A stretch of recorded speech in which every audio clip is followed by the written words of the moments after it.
Good morning. എല്ലാവർക്കും സുഖല്ലേ? അപ്പൊ നമുക്ക് ഇന്നത്തെ സെഷൻ സ്റ്റാർട്ട് ചെയ്യാം. റെഡി അല്ലേ? ശരിക്കും ഒരു ചെറിയ ചോദ്യത്തിൽ നിന്ന് തുടങ്ങാം. ഇത് കേൾക്കുന്ന ഓരോരുത്തരും നിങ്ങളുടെ സെൽഫിനോട് നിങ്ങൾ ചോദിക്കേണ്ട ഒരു ചോദ്യമാണ്, നിങ്ങൾ ആരാണ്? ഇന്നത്തെ സെഷൻ ശ്രദ്ധിച്ച് കേട്ടുകൊള്ളുക. നിങ്ങളോട് തന്നെ, നിങ്ങളുടെ ഹേർട്ടിനോട് അല്ലെങ്കിൽ നിങ്ങളുടെ സോളിനോടായി നിങ്ങൾ ചോദിക്കേണ്ട ഒരുപാട് ചോദ്യങ്ങളും ഒരുപാട് ഉത്തരങ്ങളും മേ ബി നിങ്ങൾക്ക് ഇവിടുന്ന് കിട്ടിയേക്കാം. അപ്പൊ അതുകൊണ്ട് അതുപോലെ അലേർട്ടായിട്ടിരുന്ന് തന്നെ കേട്ടുകൊള്ളുക. നിങ്ങൾ ആരാണ്? വീണ്ടും ഞാൻ ചോദിക്കുകയാണ്, നിങ്ങൾ ആരാണ്? നിങ്ങളുടെ ഹൃദയത്തോട് നിങ്ങൾ ചോദിക്കുക, ഞാൻ ആരാ? ഡോക്ടറാണോ, എഞ്ചിനീയർ ആണോ, അതോ വീട്ടമ്മയാണോ, അതോ കുട്ടിയാണോ, അതോ അധ്യാപികയാണോ? എന്താണ് ആൻസർ വരുന്നതെന്ന് നിങ്ങൾ തന്നെ കീപ്പ് ചെയ്തോളുക. രണ്ടാമത്തെ ചോദ്യം, നിങ്ങൾക്ക് ആരാകാൻ ആഗ്രഹം? നിങ്ങൾ ആരാകണമെന്നാണ് നിങ്ങൾ ആഗ്രഹിച്ചത്? ഈ ചോദ്യവും നിങ്ങളോട് തന്നെ ചോദിച്ച് അതിന് ഉത്തരം നിങ്ങളുടെ ഉള്ളിൽ തന്നെ വെച്ചിരിക്കുക. ഓക്കെ, ഈ രണ്ട് ചോദ്യത്തിൽ നിന്നാണ് നമ്മൾ തുടങ്ങുന്നത്. ചില സമയം നമ്മൾ ചില വീടുകളിലൊക്കെ പോകുന്ന സമയത്ത് അവിടെയുള്ള കുട്ടികളോട് ചോദിക്കാറുണ്ട്, മക്കളെ ഇങ്ങ് ഓടി വന്നേ എന്നാ മിഠായി എന്നൊക്കെ പറയുമ്പോഴത്തേക്ക് ചില കുട്ടികൾ വരാറില്ല. അവർ മൈൻഡ് വിളിച്ചു ചെയ്യാറില്ല, എവിടേക്ക് ഇങ്ങനെ ഇങ്ങനെ നോക്കിയിരിക്കും. അതല്ലെന്നുണ്ടെങ്കിൽ സൈലന്റ് ആയിട്ടിരിക്കും, അതല്ലെന്നുണ്ടെങ്കിൽ കയ്യിലൊരു ഫോൺ കാണും, അത് നോക്കി ഇങ്ങനെ ഓക്കെ പറഞ്ഞുകൊണ്ട് ഒന്നെങ്കിൽ ഇങ്ങനെ ഗെയിം കളിച്ചുകൊണ്ടിരിക്കും. അവര് ശ്രദ്ധിക്കില്ല. അത് നമ്മൾ സ്വാഭാവികമായിട്ട് പറയും, പറഞ്ഞാൽ കേൾക്കാത്ത കുട്ടി എന്നൊക്കെ. ശരിക്കും അവിടെ എന്താണ് സംഭവിച്ചത്? ആ കുട്ടിക്ക് അവിടെ എന്താണ് സംഭവിച്ചത്? നമ്മൾ ആരെങ്കിലും ചിന്തിച്ചിട്ടുണ്ടോ? ആ കുട്ടി പറഞ്ഞാൽ കേൾക്കുന്നില്ല എന്ന് പറഞ്ഞിട്ട് നമ്മൾ സ്കിപ്പ് ചെയ്തിട്ട് അടുത്ത കാര്യങ്ങളിലേക്ക് പോകും. ശരിക്കും ആ കുട്ടി സംഭവിച്ചേ, നമ്മളുടെ കുട്ടികളൊക്കെ കൂടുതൽ ഉപയോഗിക്കുന്നത് ഫോൺ, കമ്പ്യൂട്ടർ അല്ലെങ്കിൽ TV, അതായത് ഗാഡ്ജറ്റുകളാണ് കൂടുതലായിട്ട് യൂസ് ചെയ്യുന്നത്. മണ്ണിലും മനുഷ്യരോടും കളിക്കുന്നതിന് പകരം മൃഗങ്ങളോടാണ് കൂടുതൽ കളിക്കുന്നത്, അല്ലെ? എല്ലാവരും ചിരിക്കുന്നുണ്ടാകും. അപ്പൊ ഒരു യന്ത്രത്തോട് നമ്മൾ സംസാരിക്കുകയാണെങ്കിൽ യന്ത്രം റെസ്പോണ്ട് ചെയ്യില്ല. റെസ്പോണ്ട് ചെയ്യുമ്പോ ഫോൺ എടുത്തിട്ട് പറയും, ഹലോ ഫോൺ, എന്താ മിണ്ടാതിരിക്കുന്നത്? മറ്റുള്ള ഫോണോട് സംസാരിക്കുക, ഫോൺ തിരിച്ചെന്തെങ്കിലും റിപ്ലൈ ചെയ്യൂ? ഞാൻ ഒരിക്കലും ഇല്ല. അതുപോലെ ആയി മാറുകയാണ് നമ്മളുടെ കുട്ടികൾ പലരും. വലിയ ആൾക്കാരും ചിലർ അങ്ങനെയൊക്കെയുണ്ട്.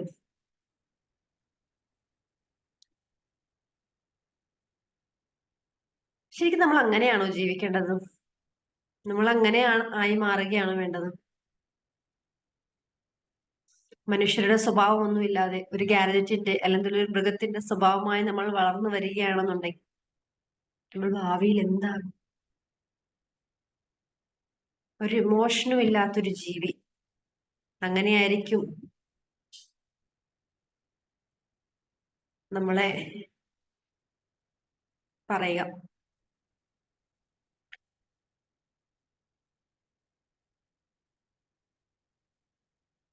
അപ്പം ഞാൻ ആദ്യം ചോദിച്ച ചോദ്യം വീണ്ടും ആവർത്തിക്കുകയാണ്, നിങ്ങൾ ആരാണ്? നിങ്ങൾക്ക് ആരാണ് ആകേണ്ടതെന്ന്. ഈ ചോദ്യം ഇടയ്ക്കിടയ്ക്ക് ഞാൻ ആവർത്തിക്കും. ഓക്കെ, അടുത്ത കാര്യത്തിലേക്ക് വരാം. ഇന്നത്തെ സെഷൻ എന്ന് വെച്ചാൽ കുറച്ച് ഡിഫറെന്റ് ആണ്. കുറച്ച് പേർക്ക് കുറച്ച് കാര്യങ്ങൾ കത്തും, കുറച്ചു പേർക്ക് കുറച്ച് കാര്യങ്ങൾ കത്തില്ല.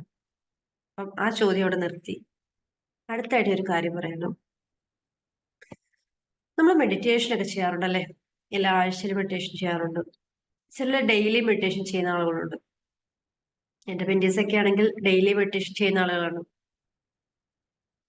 ആ മെഡിറ്റേഷന്റെ പ്രത്യേകത അവർക്ക് എല്ലാവർക്കും അറിയാവുന്നതുമാണ്. അപ്പോ എന്തിനാണ് മെഡിറ്റേഷൻ ചെയ്യുന്നത്?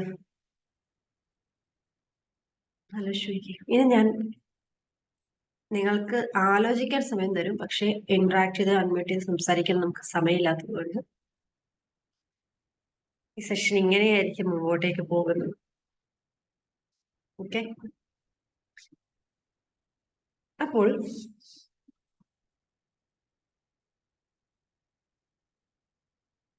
മെഡിറ്റേഷൻ എന്താണെന്ന് അറിയാവുന്നവർ മനസ്സിൽ തന്നെ വെച്ചേക്ക്. ഞാൻ പറയാം. ശരിക്കും നമ്മൾ ബ്രീത്ത് ഇൻ ബ്രീത്ത് ഔട്ട് ചെയ്യുന്ന സമയം, ശ്വാസം മുകളിലേക്ക് എടുത്ത് ആ പുറത്തേക്ക് വിടുന്ന സമയം, ആ ഒരു പ്രാണതലം മെയിൻറ്റെയിൻ ചെയ്തുകൊണ്ടാണ് ചെയ്തത്. ശരിക്കും ആ ഒരു മൈൻഡ്ഫുൾ സ്റ്റേറ്റ് അറ്റൈൻ ചെയ്യാൻ വേണ്ടി നമ്മൾ ട്രൈ ചെയ്യുകയാണ് ശ്വാസം മുകളിലേക്ക് എടുത്ത് പുറത്തേക്ക് വിടുന്ന സമയം. ആ സമയം നമ്മുടെ ശരീരവും മനസ്സും വളരെ റിലാക്സ്ഡ് ആയിരിക്കും.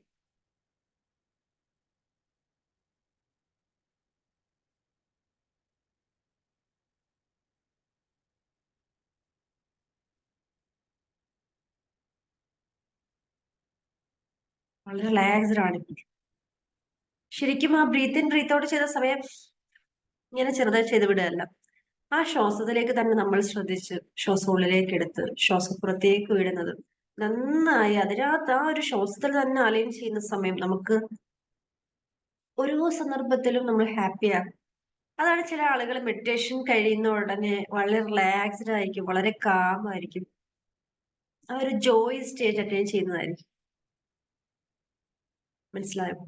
അപ്പം ആ ഒരു മെഡിറ്റേഷന്റെ പ്രാധാന്യം നമ്മൾ മനസ്സിലാക്കണം. നമ്മൾ ആ മൈൻഡ്ഫുൾ സ്റ്റേറ്റ് അറ്റൈൻ ചെയ്യണം എന്നുണ്ടെങ്കിൽ മസ്റ്റായിട്ട് നമ്മൾ അത്രയും റിലാക്സ്ഡ് ആയിട്ടിരുന്ന് വേണം ഓരോ മെഡിറ്റേഷൻസും നമ്മൾ ചെയ്തു പോകാനായിട്ട്. ഇനി നമുക്ക് തിരിച്ച് നിങ്ങൾ ആരാണ്, ആരാകണം എന്നുള്ള ചോദ്യത്തിലേക്ക് വീണ്ടും വരികയാണ്. ശരിക്കും സ്ത്രീകളുടെ കാര്യം എടുക്കാം. അവര് രാവിലെ ഉണരുന്ന സമയം എന്തു പറഞ്ഞാണ് ഉണരുന്നത്? അവരുടെ മനസ്സിൽ എന്താണ് ചിന്ത? ഭർത്താവിന് ചായ കൊടുക്കണം, മക്കൾക്ക് കുറച്ച് സ്കൂളിൽ കുട്ടികളെ വിടണം, ഭർത്താവിന് ജോലിക്ക് പോകണം, ഫുഡ് ഉണ്ടാക്കണം, വീട് ക്ലീൻ ചെയ്യാണ്ട്, പാത്രം കഴുകാണ്ട്, തുണി അലക്കാനുണ്ട്. ഇത്രയും ടെൻഷൻസ് ഇങ്ങനെ ചുമന്നുകൊണ്ടാണ് ഓരോ സ്ത്രീകളും രാവിലെ ഉണരുന്നത്. അതായത് ഉറക്കത്തിൽ നിന്ന് കണ്ണു തുറക്കുന്ന സമയമേ ആ വീട്ടമ്മ എന്നുള്ള ഒരു റോള് തലയിലെടുത്ത് വെച്ചുകൊണ്ടാണ് ഉണരുന്നത്.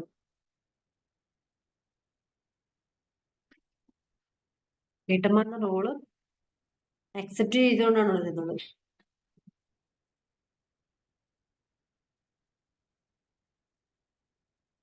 അത് ശരിയാണോ? നിങ്ങൾ നിങ്ങളോട് തന്നെ ചോദിക്കുക.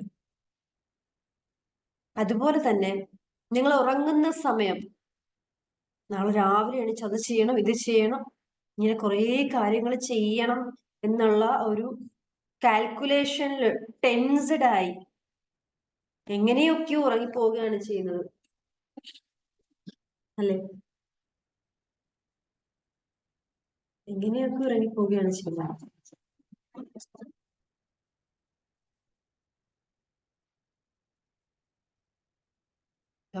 ഉറങ്ങുന്നതും വീട്ടമ്മ എന്ന റോളിൽ, ഉണരുന്നതും വീട്ടമ്മ എന്ന റോളിൽ. അതല്ലെങ്കിൽ അധ്യാപകനാകട്ടെ, ഒരു കുട്ടിയാകട്ടെ, അല്ലെങ്കിൽ ഒരു എഞ്ചിനീയർ ആകട്ടെ, കളക്ടർ ആകട്ടെ, ഏത് ജോലിയിലുള്ള ആളുകളും അവർ ഉറങ്ങുന്നത് അങ്ങനെയും ഉണരുന്നത് ഇങ്ങനെയാണ്. നിങ്ങൾ എത്ര പേർക്ക് ഒരു മനുഷ്യനായി ഉറങ്ങാനും പകൽ രാവിലെ ഉണരുന്ന സമയം ഒരു മനുഷ്യനായി സമാധാനത്തോടെ ഒരു ദിവസം തുടങ്ങാനും കഴിയുന്നുണ്ട്? നിങ്ങൾ ആലോചിച്ച് നോക്കി. നിങ്ങളൊക്കെ മനുഷ്യരാണോ? എത്ര പേർക്ക് അങ്ങനെ ഉണരാൻ കഴിയുന്നുണ്ട്? ഹൃദയത്തിൽ കൈതൊട്ട് തരും. ഇത് കേൾക്കുന്ന നിമിഷം റെക്കോർഡിങ് കേൾക്കുന്നവരാണെങ്കിൽ നിങ്ങൾക്ക് നിങ്ങളോട് തന്നെ ചോദിച്ചു നോക്കാം, ഞാൻ ഉണരുന്നത് എങ്ങനെയാണ്, ഞാൻ ഉറങ്ങുന്നത് എങ്ങനെയാണ്? ശരിക്കും നമ്മളുടെ ഓരോരുത്തരുടെയും എക്സിസ്റ്റൻസിന്റെ പർപ്പസ് എന്താണെന്ന് നമ്മൾ തന്നെ മറന്നു പോവുകയാണ്, അതല്ലെങ്കിൽ നമ്മൾ അറിയാതെ പോവുകയാണ്.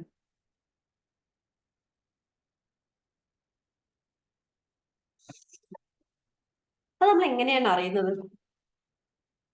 നമ്മൾ തന്നെ മനനം ചെയ്തെടുക്കണം. നമ്മളിൽ ദൃഷ്ടാന്തമായി വെളിവാകണം. എന്നാൽ മാത്രമേ നമ്മളുടെ പർപ്പസ് എന്താണെന്ന് നമുക്ക് മനസ്സിലാവുകയുള്ളൂ. എല്ലാവരും ചോദിക്കും, ഞാൻ എന്തിനാണ് ജനിച്ചത്? ജനിച്ചതിന് എന്തെങ്കിലും ഒരു പർപ്പസ് ഉണ്ടാകുമോ? ചില ആളുകളുണ്ട്, അവരുടെ പർപ്പസ് തേടി നടക്കുന്ന ആളുകൾ. അവരോടായിട്ട് ഞാൻ പറയുകയാണ്, നിങ്ങളുടെ പർപ്പസ് എന്താണെന്ന് നിങ്ങൾ തന്നെ മനനം ചെയ്തെടുക്കണം. എന്നാൽ മാത്രമേ അത് ദൃഷ്ടാന്തമായി നിങ്ങളിൽ ഉൾക്കൊള്ളാൻ പറ്റുള്ളൂ. ദൃഷ്ടാന്തമായി നിങ്ങളിൽ വെളിവാവുകയുള്ളൂ. എന്നാലേ എനിക്കത് അക്സെപ്റ്റ് ചെയ്യാൻ പറ്റുള്ളൂ. ചില ആളുകൾ പറഞ്ഞിട്ടുണ്ട്, 40 വർഷത്തിന് ശേഷമാണ് ദൃഷ്ടാന്തങ്ങൾ വെളിവാകുന്നത്. പലരിലും അങ്ങനെ തന്നെയാണ്. ഇത്രയും വർഷം, 40 വർഷം അവരവരുടെ പർപ്പസിന് വേണ്ടി അന്വേഷണത്തിലാണ്, ഇങ്ങനെ തേടിക്കൊണ്ടേയിരിക്കുകയാണ്. അവനെന്താ ചെയ്യുന്നത്? അവന്റെ തലയിൽ കയറിയ അറിവുകൾ, അവന്റെ തലയിലേക്ക് കയറിയ അറിവുകളെ അവൻ ഹൃദയത്തിലേക്ക് കയറ്റുവാനായിട്ട് ഇങ്ങനെ ശ്രമിച്ചുകൊണ്ടേയിരിക്കും. തലയിലൂടെ ഹൃദയത്തിലേക്ക് കയറ്റാനാണ് ഇങ്ങനെ ശ്രമിച്ചുകൊണ്ടേയിരിക്കും. അത് ഹൃദയത്തിലേക്ക് ലയിച്ച്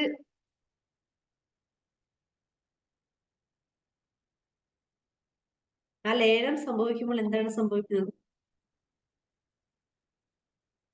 തലയിൽ നിന്ന് ഹൃദയത്തിലേക്ക് ഡയറക്റ്റ് തട്ടില്ല, ഇങ്ങനെ ഉണർത്തിക്കൊണ്ടേയിരിക്കും. ചോദ്യം ഇങ്ങനെ നമ്മുടെ ഹൃദയത്തിൽ നിന്ന് ഹൃദയത്തിലേക്ക് ചോദിച്ചുകൊണ്ടേയിരിക്കും. തട്ടി തട്ടി തട്ടി തട്ടി തട്ടി ഹൃദയം പിളരുന്ന ഒരവസ്ഥ വരും.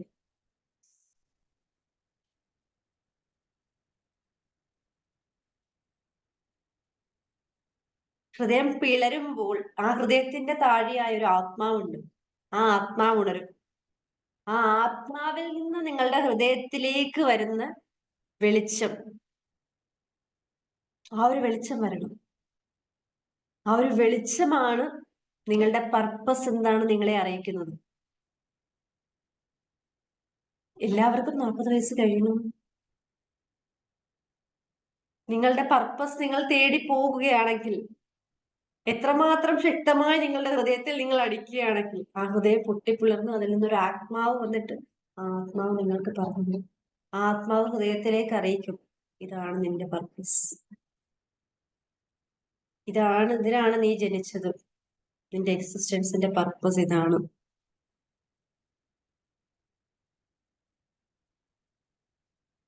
ആഴത്തിലുള്ള ചിന്തകൾ അത് വെളിച്ചമായി മാറുന്നത് എന്തുകൊണ്ടാണ്? അത് ദൃഷ്ടാന്തമായി മാറുന്നത് എന്തുകൊണ്ടാണ്? അകത്ത് നിന്ന്, നിങ്ങളുടെ ആത്മാവിൽ നിന്നൊരു ഉദയം, ഒരു വെളിച്ചം നിങ്ങളുടെ ഹൃദയത്തിലേക്ക് തട്ടിയത് കൊണ്ടാണ്.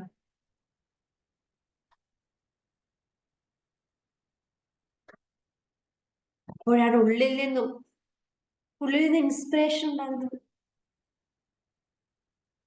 പുറമേ മോട്ടിവേഷൻ ചെയ്ത് you should do like that, you are brilliant, you are brilliant, you can do it, you can do it എന്ന് മോട്ടിവേഷൻ പറയുന്നത് തലയിൽ തട്ടി പോകത്തില്ല.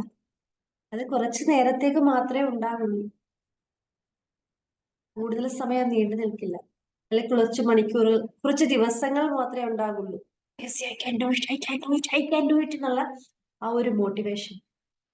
അതല്ല, നിങ്ങൾക്ക് കിട്ടുന്ന അറിവുകൾ നിങ്ങളുടെ ഹൃദയത്തിന്റെ അടിത്തട്ടിൽ നിന്നാണ്, നിങ്ങളുടെ സോളിൽ നിന്നാണ്, നിങ്ങളുടെ ആത്മാവിൽ നിന്നാണ് വരുന്നതെന്നുണ്ടെങ്കിൽ അത് ലൈഫ് ലോങ് നിങ്ങൾക്കത് മെയിൻറ്റെയിൻ ചെയ്ത് കൊണ്ടുപോകാൻ കഴിയും.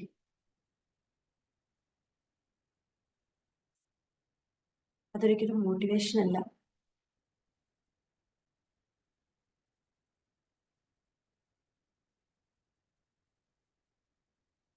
മനസ്സിലായില്ലേ? മോട്ടിവേഷൻ ക്ലാസ്സുകളൊക്കെ കേട്ട് തലയിൽ ഇങ്ങനെ കുത്തി നിറച്ചിട്ട് കാര്യമില്ല എന്നുള്ളത്. നമ്മൾക്കുള്ള അറിവുകൾ, നമ്മൾക്കുള്ള ചോദ്യങ്ങൾ, നമ്മൾക്കുള്ള ഉത്തരങ്ങൾ എല്ലാം വരേണ്ടത് നമ്മളുടെ ആത്മാവിൽ നിന്നാണ്.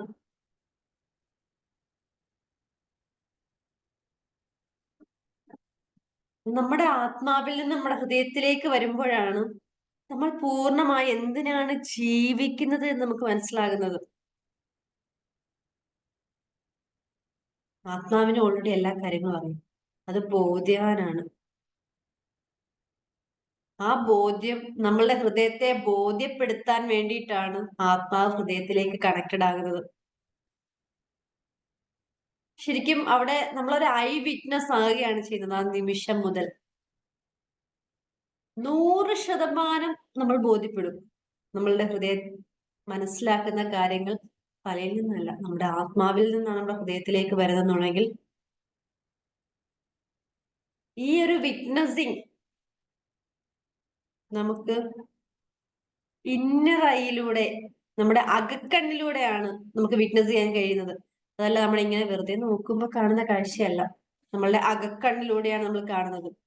നമ്മുടെ ആത്മാവിൽ തൊട്ടറിഞ്ഞ് നമ്മൾ അറിയുകയാണ് നമ്മളുടെ പർപ്പസ്.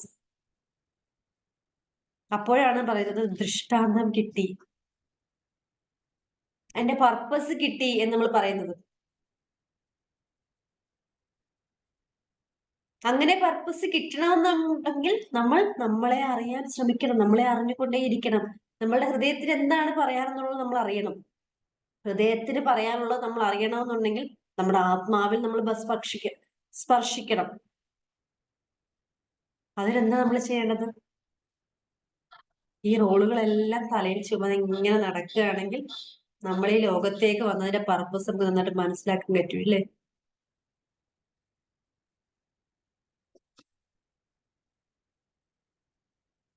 Site to insight.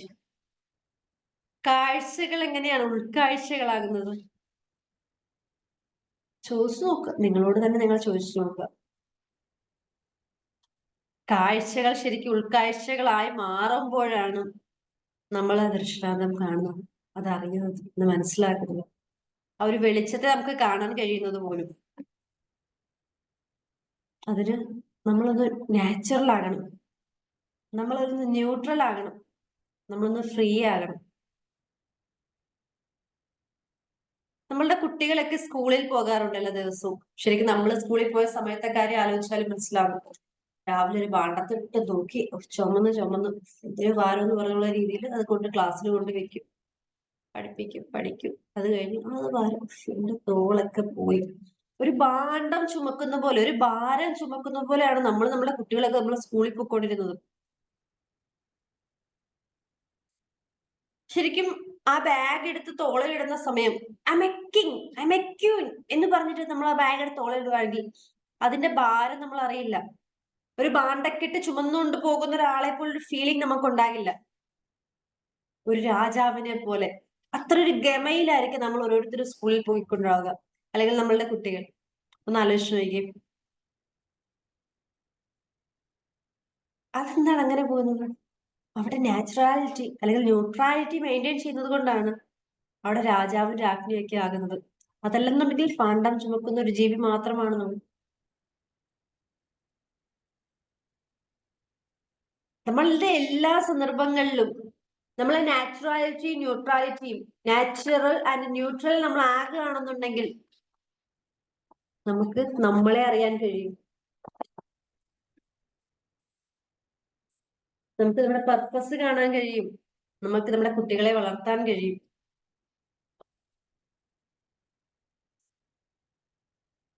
ചില ആളുകൾ പറയാറുണ്ട്, ആ രണ്ടറ്റവും കൂട്ടിമുട്ടിക്കാനായിട്ട് ഞാൻ വളരെ പാടുപെടുന്നുണ്ടെന്ന്. ശരിക്കും രണ്ടറ്റമാണ് കൂട്ടിമുട്ടിക്കാൻ ശ്രമിക്കുന്നത്, 10-15 അറ്റങ്ങളാണ്. അന്യനെ പോലും 3 ക്യാരക്ടറേ ഉള്ളൂ. ഓരോ മനുഷ്യർക്ക് 10ഉം 20ഉം ക്യാരക്ടേഴ്സ് ആണ്. കൂട്ടുകാരോടൊത്ത് ആൺകുട്ടികളൊക്കെ ആണെന്നുണ്ടെങ്കിൽ, അല്ലെങ്കിൽ പുരുഷന്മാർ പൊതുവെ കൂട്ടുകാരുടെ തമാശയൊക്കെ പറയും, കമന്റ് ഒക്കെ അടിച്ചിട്ട് ഇങ്ങനെ പുറത്തേക്ക് റൂമിനകത്തേക്ക് വരുന്ന സമയത്തായിരിക്കും, ഫോണിലൂടെ സംസാരിച്ച് റൂമിലേക്ക് വരുന്ന സമയമായിരിക്കും ഭാര്യ വിളിക്കുന്നത്. ഭാര്യ എന്നിട്ട് നോക്കി പേടിപ്പിക്കും, എന്താ? ഒന്നുമില്ല ചേട്ടാ, ചായ എടുക്കട്ടെ ചോദിക്കാനോ? ആ എടുത്തോ എന്ന് പറയും. അപ്പോഴത്തേക്ക് അവിടെ വെറുതെ സെറ്റിൽ പോയിരിക്കുന്ന സമയത്ത് കുട്ടി വരികയാണെങ്കിൽ, എന്താ എനിക്കൊന്നും പഠിക്കാനില്ലേ? അപ്പം ഓരോ മുഖങ്ങളും ഇങ്ങനെ മാറി മാറി വരികയാണ്. ഒന്ന് ആലോചിച്ച് നോക്കി. അപ്പൊ നമ്മൾ ഓരോ ദിവസവും എത്ര അറ്റങ്ങൾ കൂട്ടിമുട്ടിക്കാനാണ് ശ്രമിക്കുന്നത്. ഒരറ്റം കൂട്ടിമുട്ടിക്കുമ്പോൾ ഈ അറ്റം പൊട്ടും, ഇത് കൂട്ടിമുട്ടിക്കുമ്പോൾ ഈ അറ്റം പൊട്ടും. അപ്പം എല്ലാ അറ്റങ്ങളും കൂട്ടിമുട്ടിക്കാൻ നമ്മൾ ഇങ്ങനെ ശ്രമിച്ചുകൊണ്ടിരിക്കുന്നത്, പുറമേ നിന്നിങ്ങനെ ശ്രമിച്ചുകൊണ്ടിരിക്കുകയാണ്.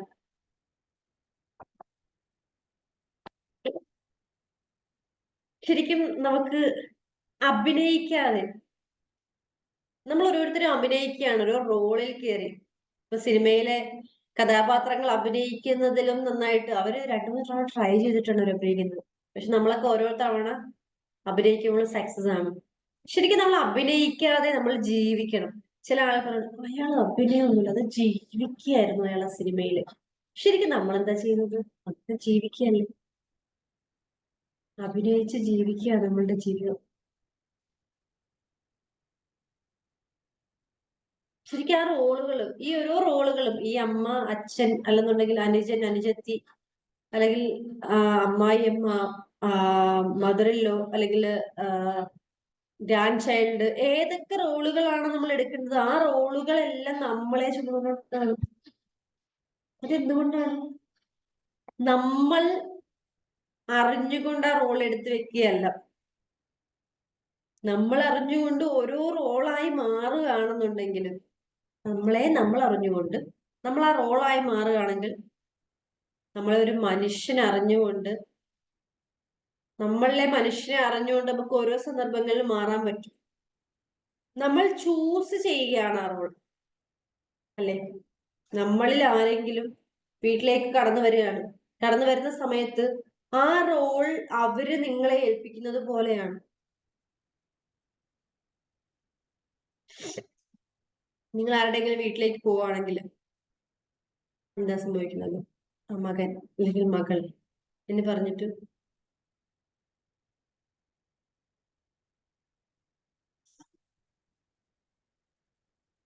നമ്മൾ അവരെ ആ ഒരു റോളിലേക്ക് കൊണ്ടുവരും. ഇൻട്രൊഡ്യൂസ് ചെയ്യുന്നത് തന്നെ അവരുടെ മകൻ, അവരുടെ മകൾ എന്ന് പറഞ്ഞിട്ട് അത് നമ്മൾ ആ റോൾ ഏറ്റെടുക്കും.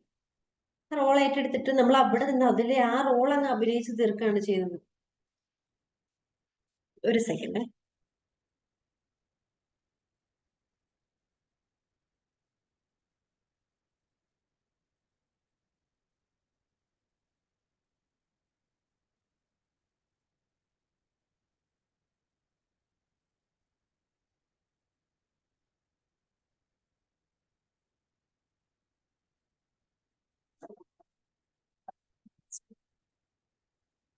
നമ്മൾ ചില വീടുകളിലൊക്കെ പോകുകയാണെന്നുണ്ടെങ്കിൽ ചില കുട്ടികളൊക്കെ ഇങ്ങനെ പറയാറുണ്ട്, അച്ഛന്റെ മൂഡ് അല്ലെങ്കിൽ അമ്മയുടെ മൂഡ് നല്ലതാണെന്നുണ്ടെങ്കിൽ അച്ഛനമ്മ സമ്മതിക്കും. എന്തെങ്കിലും കാര്യമൊക്കെ പറഞ്ഞ് സമ്മതിപ്പിക്കാൻ പോകുമ്പോഴായിരിക്കും, നല്ല മൂഡായാൽ മതിയായിരുന്നു, നല്ല മൂഡായിരുന്നെങ്കിൽ സമ്മതിച്ചേനെയായിരുന്നു. എന്നിട്ട് വളരെ പേടിച്ചാണ് ഒരു കാര്യം ചോദിക്കാൻ പോകുന്നത്. മൂഡ് നല്ലതാണോ എന്ന് അറിയില്ലല്ലോ. എന്നിട്ട്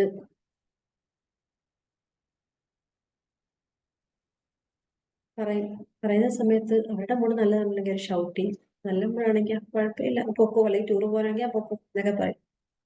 ശരിക്കും ഇതുപോലെയാണ് ടീച്ചറും കുട്ടികളും. നിങ്ങൾക്ക് അനുഭവം ഉണ്ടായിരിക്കാം എക്സാം ഹാളില്, അതായത് ഇപ്പം 10th പ്ലസ് 2 എക്സാം, ഞങ്ങളുടെ അനുഭവമാണ് പറയുന്നത്, എന്റെ അനുഭവമാണ് പറയുന്നത്. 10th പ്ലസ് 2 എക്സാം ഹാളിലേക്ക് പോകുന്ന സമയം ഇപ്പൊ ലേഡീസ് ഒക്കെ ആണെന്നുണ്ടെങ്കിൽ ഞാൻ പറയുന്നത്, വല്ല വീട്ടിലെ വല്ല തല്ല് കൂടിയിട്ടിരിക്കുകയാണെന്നുണ്ടെങ്കിൽ നമ്മുടെ കാര്യം പോക്കാം. അല്ലാതെ സമാധാനത്തോടെ വരുവാണെങ്കിൽ രക്ഷപ്പെട്ടു. അതല്ലെന്നുണ്ടെങ്കിൽ പോക്കാണ് കുട്ടികളെ എന്ന് പറഞ്ഞിട്ടായിരിക്കും നമ്മുടെ ഫ്രണ്ട്സിനോടൊക്കെ പറഞ്ഞിട്ട് പോകുന്നത്. അപ്പൊ നമുക്ക് അവിടെ പോയി നിൽക്കുന്ന സമയം തന്നെ മനസ്സിലാകും വീട്ടിൽ തല്ല് കൂടിയിട്ട് വന്നതാണോ അതോ നല്ല മനസ്സിൽ നല്ല മൂഡിൽ നിൽക്കുകയാണോ എന്നുള്ളത്. അതുപോലെ തന്നെ എക്സാം പേപ്പർ റിസൾട്ട് വരുന്നതിന് മുമ്പായിട്ട് പല തല്ല് കൂടിയിട്ട് വരുന്ന ടീച്ചേഴ്സ് ആണെന്നുണ്ടെങ്കിൽ ഫുള്ള് അതിനുള്ള ആ ഒരു ദേഷ്യം നമ്മുടെ പേപ്പറിനോട് തീർക്കും. അല്ലെന്നുണ്ടെങ്കിൽ അവര് സീരിയസ് ആയിട്ട് പേപ്പർ നോക്കി പോകും, നല്ല മാർക്ക് കിട്ടുകയും ചെയ്യും. ഇത് സ്ഥിരം ഒന്നുകിൽ നിങ്ങൾ പറഞ്ഞിട്ടുണ്ടാകാം, അല്ലെങ്കിൽ നിങ്ങളുടെ കുട്ടികൾ പറഞ്ഞിട്ടുണ്ടാകാം, ആരെങ്കിലും ഒക്കെ പറഞ്ഞ് നിങ്ങൾ കേട്ടിട്ടുള്ള ഒരു ഡയലോഗാണിത്. ശരിക്കും അവിടെ എന്താണ് സംഭവിക്കുന്നത്? ഈ റോൾ ഏറ്റെടുത്ത് അവരങ്ങ് അഭിനയിച്ച് തകർക്കുകയാണ് ചെയ്യുന്നത്. തകർക്കുന്ന സമയത്താണ് വേറെ ഓരോ കാര്യങ്ങൾ വരുന്നത്. ആ കാര്യങ്ങൾ ഒരു ഫേഷനായിട്ട് തീർന്നു. ശരിക്കും നമ്മളൊരു മനുഷ്യനായിട്ടിരിക്കുകയാണെങ്കിൽ നമുക്ക് ആ റോളുകൾ ഏറ്റെടുത്ത് നടത്താൻ പറ്റും. അതല്ലാതെ ഒരു ഭാരം ചുമക്കുന്ന പോലെ നമ്മൾ ആ റോൾ നമ്മളെ വിഴുങ്ങുകയാണെന്നുണ്ടെങ്കിലാണ് ഇതുപോലത്തെ പ്രശ്നങ്ങൾ സംഭവിക്കുന്നത്. റോൾ നമ്മളെ അല്ല ചൂസ് ചെയ്യേണ്ടത്, നമ്മൾ ആ റോൾ ചൂസ് ചെയ്ത് വേണം ആ റോൾ നമ്മൾ പൂർത്തിയാക്കാനായിട്ട്.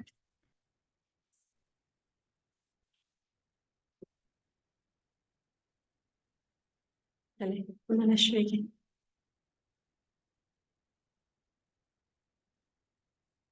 ശരിക്കും നമ്മൾ ഓരോ ദിവസവും ജീവിക്കുന്നത് നമ്മൾ നമ്മളെ അറിയാതെയാണ്. ഒന്ന് ആലോചിച്ച് നോക്കിയേ.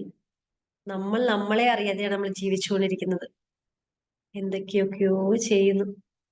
എന്താണ് ചെയ്യുന്നത് കൂടി അറിയില്ല.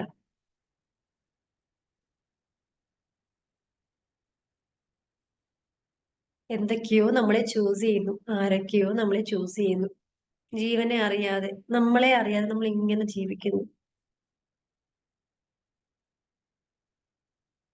ഓരോ നിമിഷവും നമ്മൾ എന്താണ് ചെയ്യുന്നത്, നമ്മൾ എങ്ങനെയാണ് ജീവിക്കുന്നത്, നമ്മളെ അറിഞ്ഞ് നമ്മൾ ജീവിക്കുകയാണെന്നുണ്ടെങ്കിൽ നമ്മുടെ ജീവിതം വളരെ മനോഹരമായി നമുക്ക് മുമ്പോട്ട് കൊണ്ടുപോകാൻ കഴിയും. അറിയൂ.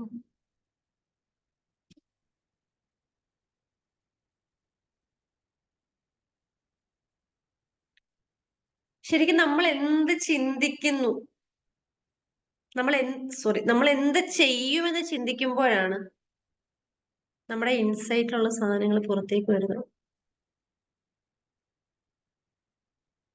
നമ്മൾ എന്ത് ചിന്തിക്കുമെന്ന് ചിന്തിക്കുമ്പോൾ, ആ ചിന്തയെ കുറിച്ച് ചിന്തിക്കുമ്പോഴാണ് നമ്മുടെ ഇൻസൈറ്റിനെ, നമ്മുടെ ഉള്ളിലുള്ള ആ ഒരു അറിവിനെ, നമ്മളുടെ ആത്മാവിലുള്ള അറിവിനെ നമുക്ക് പുറത്തേക്ക് കൊണ്ടുവരാൻ സാധിക്കുന്നത്. അതായത് നമ്മളുടെ ദൃഷ്ടാന്തങ്ങളെ അറിയാൻ സാധിക്കുന്നത്.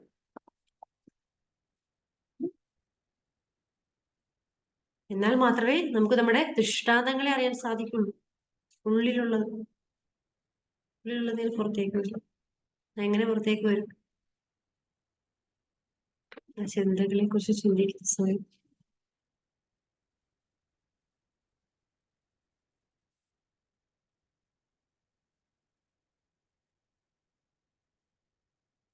അതെങ്ങനെയെന്ന് ആലോചിക്കുന്നുണ്ടാവും അല്ലെ? ശരിക്കും നമ്മളുടെ സൂര്യൻ എന്ന് പറയുന്ന അമ്മ, ആ മക്കളെ എല്ലാവരും, പലരും പല ഷേപ്പിലാണ് സൂര്യന് ചുറ്റും കറങ്ങുന്നത്. ഒരാൾ നേരെ കറങ്ങും, ഒരു ചരിഞ്ഞ് കറങ്ങും, ഒരാൾ വട്ടത്തിൽ നേരെ സർക്കിൾ ഷേപ്പിൽ കറങ്ങും. പലരും പല രൂപത്തിലാണ് കറങ്ങിക്കൊണ്ടിരിക്കുന്നത്. ഈ സൂര്യൻ എങ്ങനെയാണ് ഇതിനെ കൺട്രോൾ ചെയ്തത്? അതിന്റെ നടുക്ക് പോയി ഒരു ന്യൂക്ലിയസ് ആയിട്ട് പ്രവർത്തിച്ച് ഇവരെ എല്ലാം കൺട്രോൾ ചെയ്യും. സൂര്യൻ അങ്ങോട്ട് മാറുമ്പോൾ ബാക്കി എല്ലാവരും അങ്ങോട്ടേക്ക് മാറും. ആ ഒരു ഡിസ്റ്റൻസ് കീപ്പ് ചെയ്ത് ലക്ഷക്കണക്കിന് ഡിസ്റ്റൻസിലാണ് ശുക്രനും ഭൂമിയും ഒക്കെ ഉള്ളത്. ഇവരെയൊക്കെ എങ്ങനെയാണ് കൺട്രോൾ ചെയ്യുന്നത്? ന്യൂക്ലിയസ് ആയി നിന്നുകൊണ്ട്, അവിടെ ന്യൂട്രൽ ആയി നിന്നുകൊണ്ട്. ഇപ്പൊ സൂര്യൻ ഇങ്ങോട്ടേക്ക് മാറുമ്പോൾ ഇവരെല്ലാം കറക്കം ഇങ്ങോട്ടേക്ക് മാറ്റും. ഇങ്ങോട്ടേക്ക് മാറുമ്പോൾ കംപ്ലീറ്റ്ലി ഇങ്ങോട്ടേക്ക് മാറും. ശരിക്കും നമ്മൾ ന്യൂക്ലിയസ് ആയിട്ട് നിൽക്കുകയാണെന്നുണ്ടെങ്കിൽ നമ്മളുടെ വീട്ടിലെ പ്രോബ്ലം നമുക്ക് സ്മൂത്ത് ആയിട്ട് കൊണ്ടുപോകാൻ കഴിയും. നമ്മൾ എങ്ങനെയാണ് നമ്മുടെ കുട്ടികളെ വളർത്തേണ്ടത്? നമ്മൾ കേന്ദ്രമായി നിന്നാൽ മാത്രം മതി. ആ കേന്ദ്രത്തിലേക്ക് നോക്കിയിരിക്കും ബാക്കി എല്ലാരും സഞ്ചരിക്കുന്നത്. ഇങ്ങനെയല്ലേ നമ്മൾ കുട്ടികളെ വളർത്തേണ്ടത്?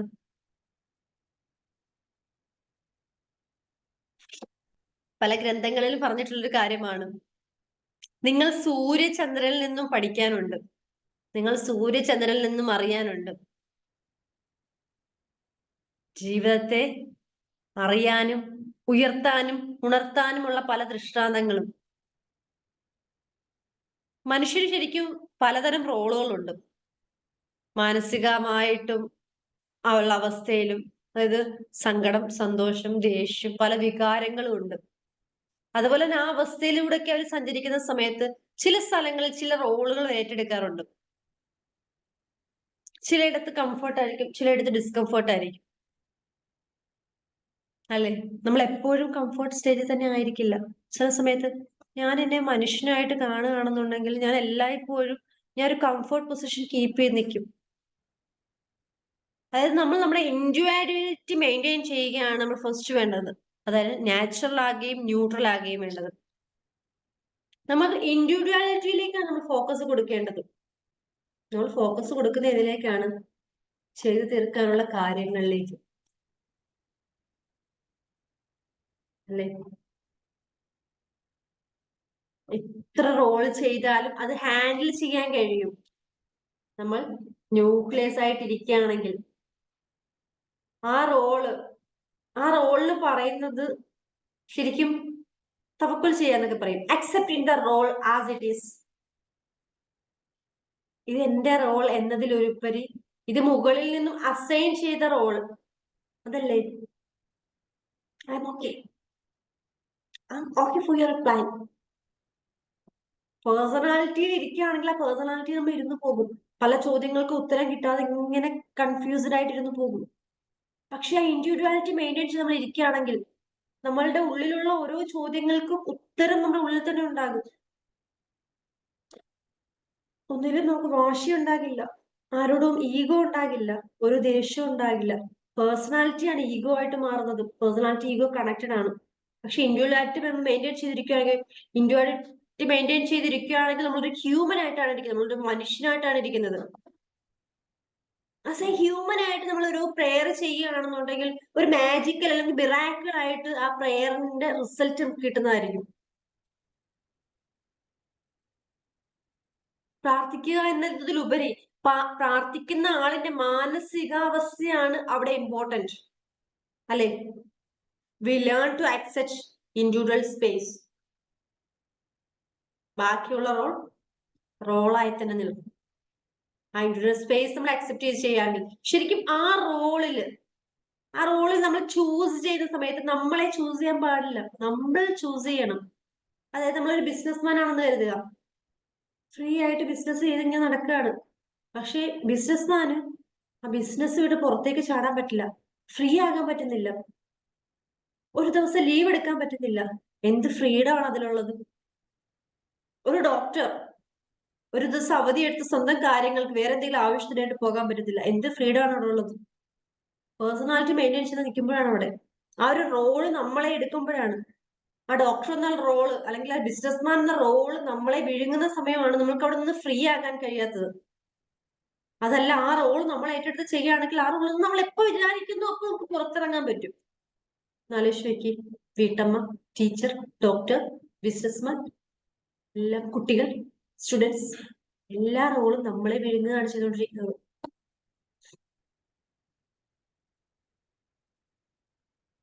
ചില ആളുകൾ പറയാറുണ്ട്, മക്കളെ നോക്കുന്ന സമയത്ത്, കുഞ്ഞു കുട്ടികളാണ്, അവരെ നോക്കുന്ന സമയത്ത് എനിക്ക് വേറെ ഒരു പണിയും ചെയ്യാൻ പാടില്ല, എനിക്ക് ജോലിക്ക് പോകാൻ പറ്റില്ല, മക്കള് കാരണം ജോലിക്ക് പോകാൻ പറ്റില്ല എന്നൊക്കെ. ശരിക്കും അവിടെ പേഴ്സണാലിറ്റി മെയിൻറ്റെയിൻ ചെയ്ത് പോകുമ്പോഴാണ് അങ്ങനെ സംഭവിക്കുന്നത്. ഇൻഡിവിജ്വൽ സ്പേസ് മെയിൻറ്റെയിൻ ചെയ്ത ന്യൂക്ലിയസ് ആയിട്ട് നിൽക്കുകയാണെങ്കിൽ കുട്ടിയെ നോക്കാൻ പറ്റും, എല്ലാ കാര്യങ്ങളും ചെയ്യാൻ പറ്റും, സ്വന്തമായിട്ട് പേഴ്സണലായിട്ട് ഇഷ്ടമുള്ള കാര്യങ്ങളെല്ലാം ചെയ്യാൻ പറ്റും. പേഴ്സണാലിറ്റി റോളിൽ നിന്നും നമ്മൾ തെന്നി മാറിപ്പോകും, ബാലൻസ് നഷ്ടപ്പെടും. അങ്ങനെയാണ് ഇൻഡിവിജ്വാലിറ്റി മെയിൻറ്റെയിൻ ചെയ്യാൻ പറ്റാതിരിക്കുന്നത്. ശരിക്കും ഹെവനും എർത്തും അതിനിടയിലുള്ള ഒരു പോയിന്റ് ഉണ്ടല്ലോ, ആ ഒരു പോയിന്റിൽ തന്നെ നമുക്ക് നിൽക്കാൻ കഴിയണം. ശരിക്കും എർത്ത് ബോഡി മൈൻഡ്, സോറി അല്ല, അതെ, എർത്ത് മൈൻഡ് ബോഡി. അപ്പൊ ഈ ബോഡിക്കും എർത്തിനും, ബോഡിക്കും എർത്ത് മൈൻഡ് ബോഡി പോലെയാണ് ബോഡി മൈൻഡ് സോൾ എന്ന് പറയുന്നത്. അപ്പം ഈ ബോഡിയുടെയും മൈൻഡിന്റെയും ഇടയിലുള്ള ആ സോള്, അതായത് ബോഡിക്ക് ബൗണ്ടറി ഉണ്ട്, എർത്ത് എന്ന ബൗണ്ടറി, അതുപോലെ സോളിന് സ്പിരിച്വൽ സ്പേസ് എന്നൊരു ബൗണ്ടറി ഉണ്ട്. അതിന് രണ്ടിനും ഇടയിലാണ് മൈൻഡ്. അതിന് ബാലൻസ്ഡ് സ്റ്റേജ് ആണ് മൈൻഡ്. അതുകൊണ്ടാണ് നമ്മൾ എപ്പോഴും പറയുന്നത് മൈൻഡ് കംഫർട്ട് ആയിട്ടിരിക്കണം. ശരിക്കും മൈൻഡ് കംഫർട്ട് ആയിട്ട് അത് ഓക്കെ ആയിട്ടിരിക്കുന്ന അവസ്ഥ എന്ന് പറയുന്നത് എന്താണ്? ഇത് കംപ്ലീറ്റ് ബാലൻസ്ഡ് ആവുന്ന അവസ്ഥയാണ്. ആ സമയത്ത് നമ്മൾ മനുഷ്യനായിട്ട് മാത്രം ഇരുന്നാൽ മതി, നമുക്കതെല്ലാം മെയിൻറ്റെയിൻ ചെയ്ത് മുമ്പോട്ട് കൊണ്ടുപോകാൻ കഴിയും. മനുഷ്യനായിട്ട് മാത്രം ഇരിക്കുകയാണെങ്കിൽ ഇതെല്ലാം ബാലൻസ്ഡ് ആയിട്ട് കൊണ്ടുപോകാൻ കഴിയും. അതാണ് മനുഷ്യനായി പ്രാർത്ഥിക്കുകയാണെങ്കിൽ ആ പ്രാർത്ഥന ഒരു മാജിക്കൽ അല്ലെങ്കിൽ മിറാക്കുലസ് റിസൾട്ട് ആയിട്ട് മാറുക എന്ന് പറയുന്നത്. നമ്മൾ ചില ആളുകൾ പറയുന്നുണ്ട്, എന്തോ ഒരു ഒഴുക്കിലൂടെ അങ്ങ് പോകുന്നു എന്ന്. ആ ഒരു ഒഴുക്ക് വേണമെങ്കിൽ ആ അമ്മയ്ക്ക് ആ കുട്ടി എന്ന് പറയുന്നത് അവിടെ ഒരു ഹ്യൂമൻ ആയിട്ട് പ്രവർത്തിക്കണം. അതുപോലെ ഒരു കുട്ടി ടീച്ചർ എന്ന് പറയുന്ന അവസ്ഥ, ടീച്ചർ എപ്പോഴും അവിടെ ഒരു മനുഷ്യനായിട്ട് നിൽക്കുകയാണെന്നുണ്ടെങ്കിൽ ഒരു കുട്ടികൾക്കും എന്തോ ഒരു ജീവി വന്നിട്ട് പോകുന്ന ഒരു ഫീല് വരില്ല. ഹ്യൂമനായി വേണം പ്രോബ്ലംസ് എല്ലാം കേൾക്കാനായിട്ട്. Human balanced state of mind നമ്മൾ അറ്റൈൻ ചെയ്യണം. എന്നാൽ മാത്രമേ എല്ലാം നാച്ചുറൽ ആയിട്ട്. നമ്മളുടെ ഹൃദയം എന്ന് പറയുന്നത് എല്ലാവർക്കും ഒരു സമാധാനം കിട്ടുന്ന ഒരു വീടായി മാറണം. എല്ലാവർക്കും സമാധാനം കിട്ടുന്ന ഒരു വീടായിരിക്കണം നമ്മളുടെ ഹൃദയം എന്ന് പറയുന്നത്. ശരിക്കും അതേ ഫീല് നമ്മൾ ഓഫീസിൽ പോയിരിക്കുകയാണെങ്കിലും ക്ലിനിക്കിൽ പോയിരിക്കുകയാണെന്നുണ്ടെങ്കിൽ വേറെ എവിടെ നമ്മൾ ഇരിക്കുന്ന ഒരു മരച്ചൂടിൽ പോയിരിക്കുകയാണെങ്കിലും നമുക്ക് ആ ഒരു ഫീല് നമ്മളുടെ ഹൃദയം എല്ലാവരുടെയും വീടാണെങ്കിൽ ആ മരച്ചോട്ടിൽ പോയി ഇരിക്കുകയാണെങ്കിൽ അതേ ഫീൽ ആയിരിക്കും ബാക്കിയുള്ള ആളുകൾക്ക്.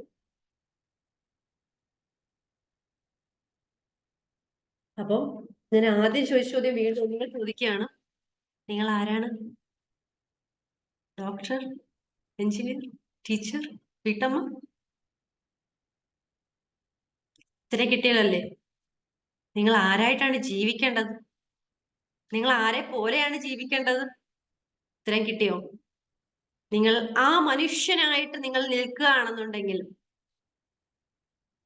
നിങ്ങളുടെ ഇൻഡിവിജ്വാലിറ്റി മെയിൻറ്റെയിൻ ചെയ്ത് ആ ഇൻഡിവിജ്വൽ സ്പേസിൽ നിങ്ങൾ നിൽക്കുകയാണെങ്കിൽ എല്ലാ റോളും ഏറ്റെടുക്കും പോകും. അത് മെയിൻറ്റെയിൻ ചെയ്ത് നാച്ചുറലായി, ന്യൂട്രലായി, ഹാപ്പിയായി നിങ്ങൾക്ക് ജീവിക്കാൻ കഴിയും ഓരോ സിറ്റുവേഷനിലും. അപ്പം ഇന്നു മുതൽ ട്രൈ ചെയ്യുക, ബി എ ഹ്യൂമൻ, മനുഷ്യനായി ജീവിക്കാൻ വേണ്ടി ട്രൈ ചെയ്തുകൊണ്ടിരിക്കുക. All the best. എന്തെങ്കിലും ഡൗട്ട് ഉണ്ടെങ്കിൽ എന്തെങ്കിലും ഗ്രൂപ്പിൽ ചോദിച്ചോളൂ. അപ്പം ഇന്നത്തെ സെഷൻ ഇവിടെ അവസാനിക്കുകയാണ്. ഈ സെഷൻ കേൾക്കാത്തവര് കേട്ടിട്ട് നെക്സ്റ്റ് വീക്ക് വരിക. നെക്സ്റ്റ് മൺഡേ ആയിരിക്കും മെഡിറ്റേഷൻ തരുന്നത്. കാരണം ഇപ്പൊ മെഡിറ്റേഷനുള്ള ടൈമില്ല, ഓൾമോസ്റ്റ് ടൈം കഴിഞ്ഞു. അപ്പൊ നിങ്ങളുടെ ഡൗട്ടും അവിടെ ക്ലിയർ ചെയ്യുന്നതായിരിക്കും, മെഡിറ്റേഷനും ഇവിടെ ഉണ്ടായിരിക്കും. Okay, bye bye. എല്ലാവർക്കും എല്ലാം മനസ്സിലായെന്ന് വിചാരിക്കുന്നു. എന്തെങ്കിലും ഡൗട്ട് ഉണ്ടെന്നുണ്ടെങ്കിൽ ക്ലിയർ ചെയ്തോളുക. Okay, bye. അപ്പം ക്ലാരിറ്റി വരുത്തി കഴിഞ്ഞതിന് ശേഷം മാത്രം നെക്സ്റ്റ് സെഷൻ അറ്റൻഡ് ചെയ്യുക. അതല്ലെന്നുണ്ടെങ്കിൽ കൺഫ്യൂസ്ഡ് ആകും. ഇത് മനസ്സിലായില്ലെങ്കിൽ വീണ്ടും ഒന്നുകൂടെ കേട്ടുകൊള്ളുക. അതിനകത്ത് എന്തെങ്കിലും ഡൗട്ട്